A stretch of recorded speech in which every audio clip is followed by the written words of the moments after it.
How does a man go from this to this?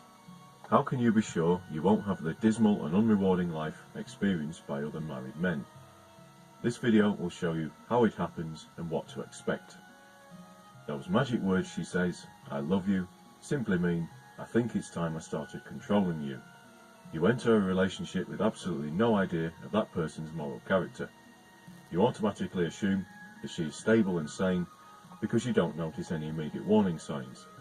Unless you met your girlfriend during a heroic act, or she happened to be the kidney donor who saved your life, you probably have no idea what she's actually like.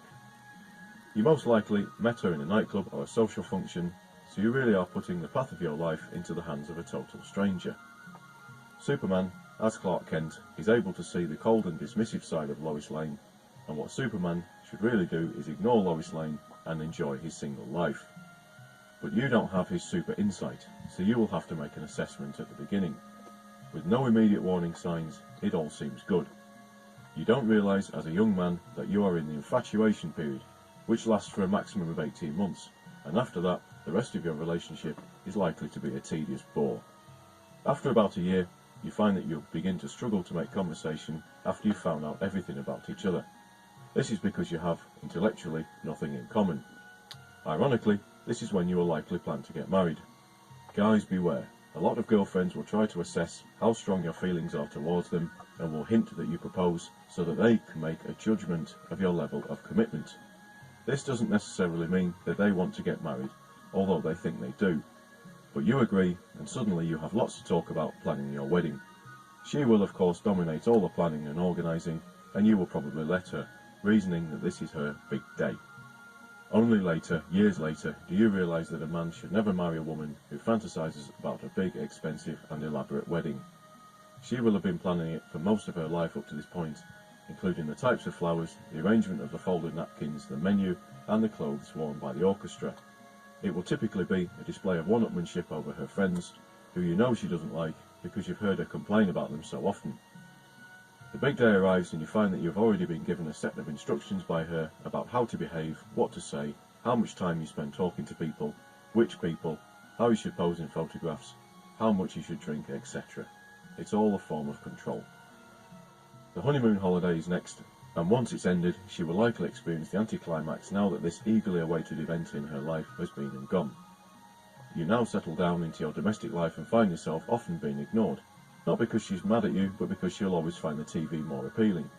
You can convince yourself that you're spending time together as you sit through the meaningless nonsense that she thinks she enjoys, reality TV shows, the shopping channel, etc. The next stage involves buying a house together, and as you can expect, the house you buy will be something too large and too expensive to maintain, but who cares, because you will be the one paying for it.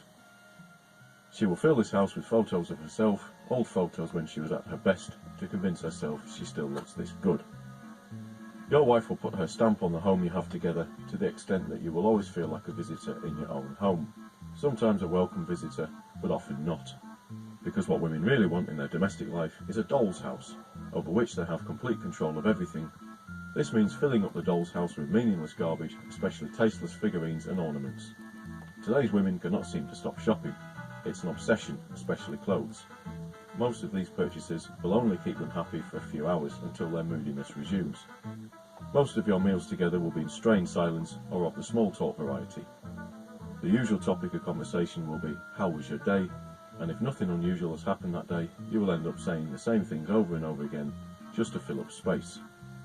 Because most sense of intellectual curiosity and are not interested in things that do not or will not affect them in the near future. If you are interested in the world around you, you will not be able to bring them up to your mental level. Your wife will inhibit your mental development with triviality and irrelevance, and be scornful of your attempts to improve your own mind. For so many women, the activity of the mouth is out of proportion with that of the brain, so you'll be stuck with someone who talks a great deal, especially about themselves, but actually says very little. Your wife will often look for any excuse to have an argument, and turn the smallest of problems into a full-blown row. If you are on a trip or vacation, and you give too much attention to another couple, even if it's just for 5 minutes, you can expect jealousy and resentment. But you will be expected to visit her family and idiotic in-laws, and you will be nagged if you don't show the appropriate level of enthusiasm.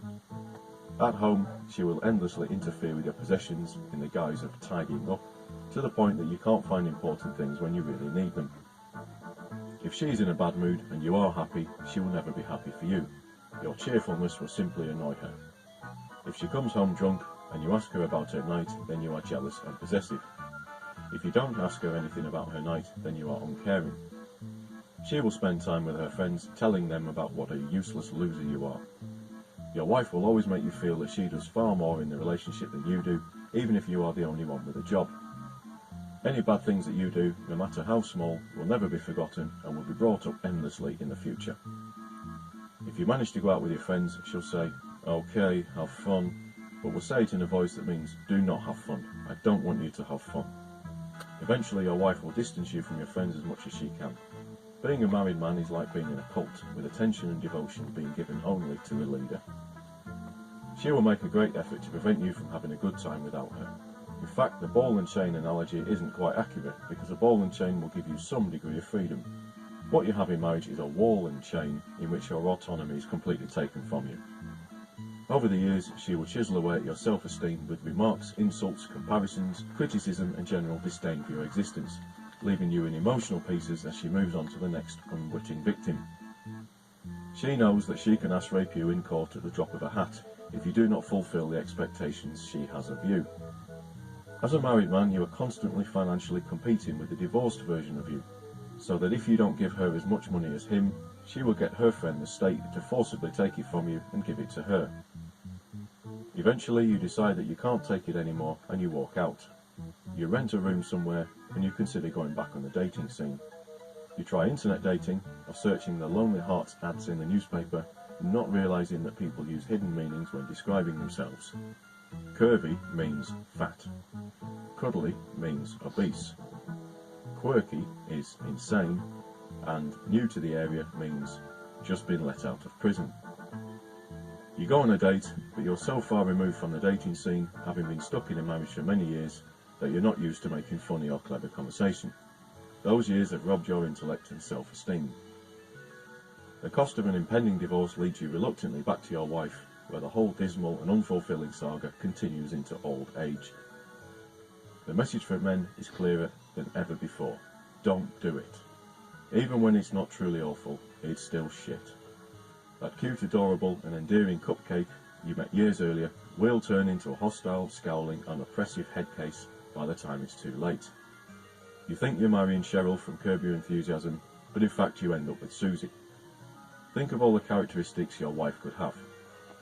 Narcissistic, arrogant, selfish, passive-aggressive, jealous, paranoid, lazy, manipulative, self-centered, boring, rude, haughty, dominating, demanding, intolerant, self-righteous, ignorant, impulsive, unstable, wasteful, reckless, irrational, stroppy, argumentative, bullying, vindictive, sociopathic, just to name a few.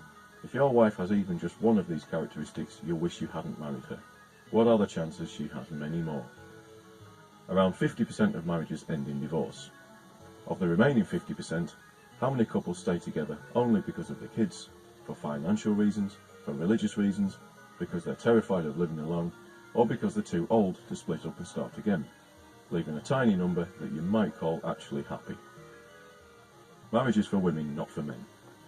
There is no advantage at all for a man to get married. Remember, the woman you marry is not the woman you divorce. Instead, enjoy your single life, your money and your choices. Enjoy peace and quiet, calm, solitude, relaxation and your freedom.